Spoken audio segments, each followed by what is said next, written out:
A big shout outs to the Vault Network. I'm a part of the creator program for Borderlands 4, and I was able to get a code through that to play this game and review it for you guys here on my channel, More Caboose. If you want to see more reviews from me here on this channel of other games that are coming out throughout the year and next year as well, well then hit that thumbs up button. And with that said, let's jump into my review for Borderlands 4. Okay, so I am a lifelong Borderlands fan. I have been enjoying these games for as long as I can remember, even just playing video games, honestly. Borderlands 1 was one of my favorite first games I ever played on the Xbox 360. Borderlands 2 is one of my favorite games of all time, and even Tales from the Borderlands is incredible, in my opinion. I was definitely of the group that was rather disappointed with Borderlands 3, so I was hyped to hear that there were a lot of things they were taking the feedback on going into Borderlands 4. I had some reservations about some of the things that they were showing, but overall, I was excited, and I finally jumped in. I got my hands on. I've gotten nearly to level 50. I've beaten the story. I've engaged with the endgame. I've done pretty much everything Borderlands 4 has to offer right now. And I'm gonna be totally honest, I don't think that it's as bad as Borderlands 3. I think that it's definitely a step in the right direction. It's just, I don't think this was the big hit that I was hoping for. Borderlands 4, unfortunately for me, is just not quite a home run. There's a lot, though, that I like about it that I want to go over here in the video, so let's start with that. The first thing that I'll start with that I did enjoy, or at least I was happy to see, was that the story in this one is a lot more serious, tries to take itself at least a little bit more seriously, and isn't full of just like poopy fart jokes every other second. Borderlands 3 was obviously heavily criticized for how comedic they were trying to be with the story. Thankfully, Borderlands 4 has toned that down quite a bit, maybe even too much, honestly. Even right out of the gate, it starts to hit you with some stuff where you're like, damn, things are going down here in this story. And even some of the side missions have some heart to them, or even some moments that will make you feel a bit sad. I had a side mission where I actually genuinely felt really bad for Claptrap, of all characters. My problem in that regard, though, is that I still don't think that they have found a way to just replicate even a little bit of the success that they had with the story of Borderlands 2, and I don't know if Gearbox ever will. The Borderlands franchise is just never going to have a villain that is as good as Handsome Jack. That much is for sure. But I was kind of crossing my fingers that maybe they would get close to those heights with this new villain, the Timekeeper.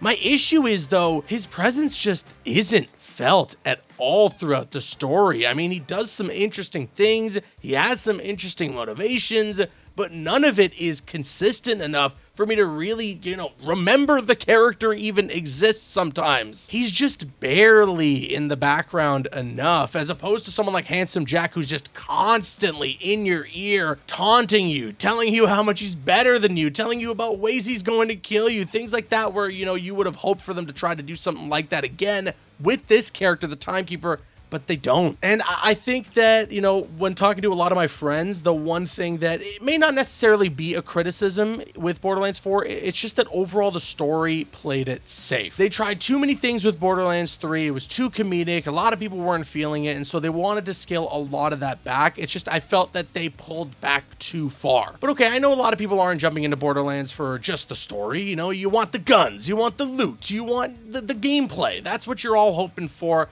I will say this is absolutely the strongest suit for Borderlands 4. The gameplay here is phenomenal. The gunplay is sweet. The movement as well in the game is pretty awesome. All these little changes that they have added into it to allow you to kind of maneuver around the battlefield in newer ways is very, very fun. I love the air dashing. I really like the grapple hook, although I kind of wish that it was similar to something like a Halo where you can kind of control where you want to go while you're grappling onto something. But still, the speed that you get out of all of these new movement abilities, it's a blast when you got a ton of enemies on screen that you're trying to bounce between. And yeah, running all these different bosses and trying to farm them for the legendary loot that they can drop, it brings me back to what I most enjoy about Borderlands. And I'll be honest, I don't think that this was an element that was necessarily missing from Borderlands 3. I think that Borderlands 3 had plenty of this. It's just with Borderlands 4, it feels a little better. And it all, looks a little better too. In this game, you're not going from planet to planet. You're not having this massive universe-trodden story. No, you are on Kairos. This is your new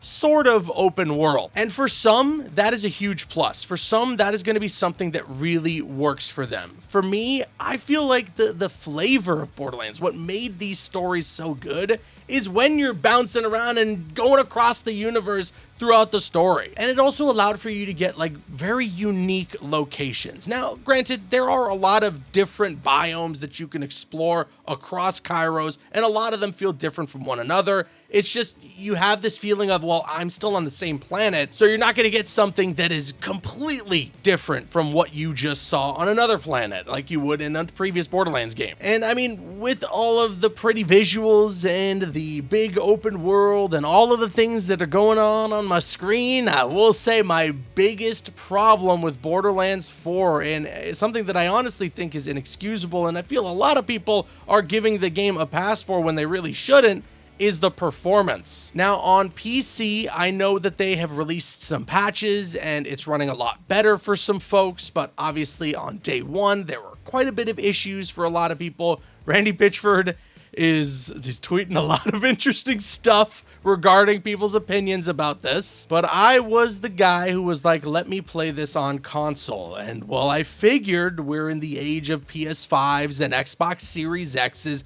I played this on a PlayStation 5 Pro. I thought that an FOV slider was something that we could all expect in the big 2025 of AAA next-gen releases. Apparently, that is not the case. There is no FOV slider, and there's a lot of just missing functionality and stuff that you would hope to see in the settings for these new games coming out in this day and age. Now, I understand that they have already responded to this criticism and they have said straight up that they're working on it, that this is going to be something they plan on adding to the game. My only worry is that a feature like an FOV slider on console may not be as easy to implement as we think, and the fact that it isn't something that they had thought to add in for day one means that they weren't really planning on or working on it leading up to the release. So yes, they said there's going to be an FOV slider for console, but who knows when that's going to happen. And even from the get-go, just the sensitivity and everything feels so weird. And when I was playing with multiple people, I ran through most of the story with 2 other friends.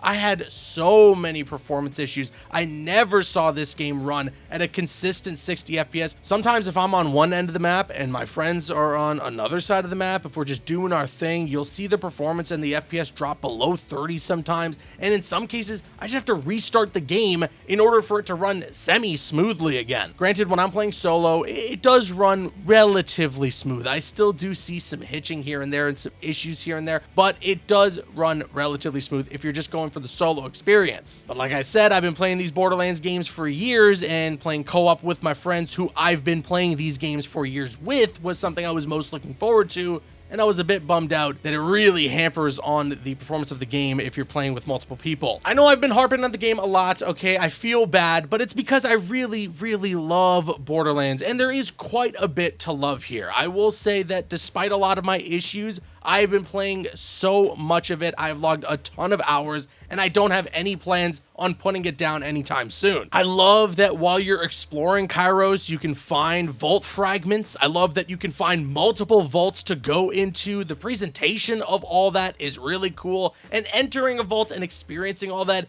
does feel as epic as it should. I think that there are some interesting ideas as well with Endgame and Ultimate Vault Hunter mode. I think there could be a bit more though, but what I'm experiencing so far, I'm liking, and I'm hoping that they're going to continue to add more and more as the days and weeks go by. I'll also say that I played a majority of my run with the Exo Soldier in this game, Rafa. I thought he was a lot of fun. Some of the builds that I've worked on so far with the character make it a blast to play with. A lot of my friends liked all the other characters that they're playing with, and I'm very much looking forward to making a Siren because she looks amazing. So again, like the nitty gritty, when you're really getting into it, all of that stuff excites me with Borderlands 4. It feels like, you know, another Borderlands game to be really excited about again. It's not that feeling that I got when I played Borderlands 3, where I beat it and I was just kind of like, oh, well, now what? So yeah, you know, when all is said and done, after all the hours that I've logged into this game, I will say that I think I've enjoyed the majority of what I played with Borderlands 4. And so with that being said, I give Borderlands 4